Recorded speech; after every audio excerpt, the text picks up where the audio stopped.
which is the teaching facilities and also the rental place, they do have a color pop. So they do mix some colors there.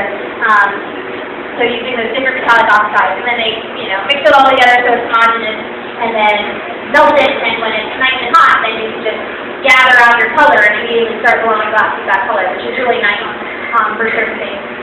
Yeah. A lot of different kinds of colors. You have transparent, opaque, semi-transparent, and we actually purchased our colors from some color manufacturing companies in Germany, and there's also one in New Zealand. There's basically 3 big ones in the world, so we purchased it. And it's kind of the more expensive part of the glass blowing, other than our furnaces, which of course are very expensive to build, and then the fuel source to heat our furnaces, whether it's gas, as these are, or electricity, which has been to our innovation stage inside.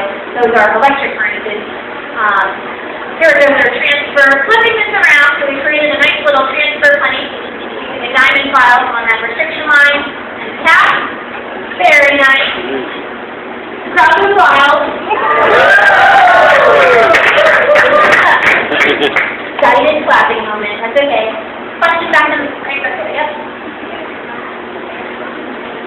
And glass randomly breaks. The molecules of glass are random, so when it breaks, that's why it doesn't usually just break in a straight line. It's kind of breaking in a jagged fashion, and it kind of just did right at that restriction line.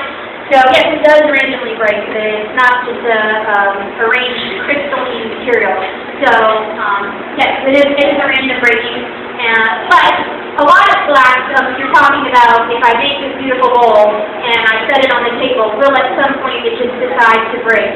Sometimes, yes, if the annealing cycle wasn't correct, or if you put any sort of hot liquid in our kind of glass, our glass has a very sensitive thermal expansion, so if you shock it with a sudden heat, it doesn't like it. Whereas Pyrex, you're familiar with Pyrex glass, which I think it's the 100-year anniversary of Pyrex, it's all important, so that's kind of semi-exciting. Woo! Yeah, Pyrex! Who loves Pyrex? You can put that glass in an oven or in your microwave, and you can actually take a torch and put it right on that Pyrex, and it would just melt that one spot. It wouldn't cause it all to crack apart. If you took a torch to our glass, it would shatter. So Pyrex has very low thermal expansion. So different kinds of glass for different things is what I would say. There's lots of different sorts of glass usually. Now, sometimes maybe the thickness of your glass wasn't considered properly when you were slowly cooling it down at the end of the glass making process. So I haven't talked about that too much yet, but at the end, when we're ready to be done with this piece of glass, we put it away into an annealing oven, which is right behind our working bench. And the annealing oven has a temperature of 900 degrees. The temperature of our glass is around 1,000 degrees. It's not moving around or anything. And we slowly cool that down. That's to ensure that the inside is cooling at the same rate as the outside of the glass. So usually the inside core of whatever you're making is a little bit hotter because it's insulated from the outside air.